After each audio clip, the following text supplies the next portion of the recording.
Hey, it's Clay, and this will be a video chart on Bitcoin. We will take a look at the 4-hour time frame. Real quick, what do I mean by 4-hour in case maybe you're new to charts?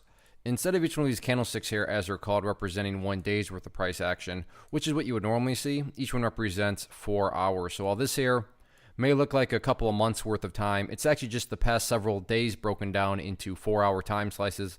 I like to do this time frame. I think it's a good job of telling the quote-unquote story of the price, and then makes mapping out levels of support and resistance a bit easier to see. And the 4-hour also makes it easy because going into the weekend, remember, cryptos are open all weekend long. So sure, this chart is going to change a lot, and even if you're watching this, let's say a couple days from now, I want to just talk about more so the overall levels, so that when you watch it, you can just ask yourself, okay, where does the price currently stand relative to what I'm talking about, at the present time, at this junction. So first thing that needs to be done is, a big update, and that update comes from a foundational rule in charting, which states when levels of support are broken and closed below, they tend to act as resistance.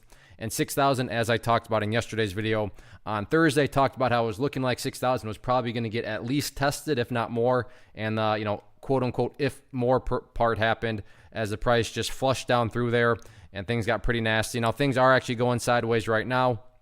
But in regards, like I said, overall levels of resistance, and whether you're watching this within, 10 minutes of the release of it, or, within 48 hours of the release, the first big questions you need to be asking yourself is, well, where does the price stand relative to 6,000? And then relative to that purple line there, which is the 50-period simple moving average. Now, if you're watching this video and the price is up above both those areas, well, that would imply that the bulls have recovered nicely and are having a good, strong weekend. So keep an eye on those levels and see, kind of where the price stands relative to those whenever you actually do watch the video. Now, what about levels of support? Well, the main level of support that has made itself known, and we'll see if it can hold up over the weekend, is right down here at the previous lows of 5,800. You go back here several days, and you can see that the price, the last time it was down here, to give credit where credit's due, the bulls did do a good job of holding strong there. And once again, this level is indeed holding once more. So 5,800 is going to be that initial area of support. Now, in the event the price cannot hold above 58, I'm going to change this to the daily time frame. So, because I'm going to have to go back quite a bit of ways into the chart's history. But that next key level of support would be down here at about the 5,300 mark, give or take a little bit. So right around 5,300, that next level of support. I'm going to zoom back in. I just want to kind of show where that level was coming from. But that is where that next key overall level.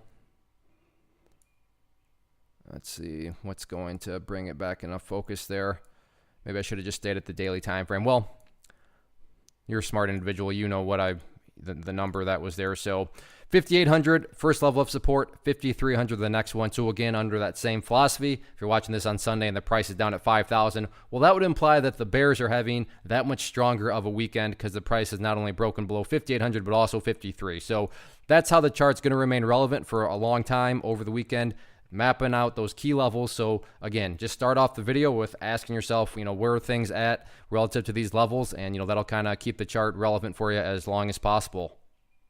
One of the biggest questions that I get is, hey Clay, how do you find the stocks that you trade? So what I've done is put together a free resource guide where I talk about the tools that I use to locate stocks that I find interesting and think may have potential. So if that sounds like something that could add value to you as a trader, then click on the image that is up on the screen right now, and I will email you the guide. The guide itself is very short and to the point, and best part, it's completely free.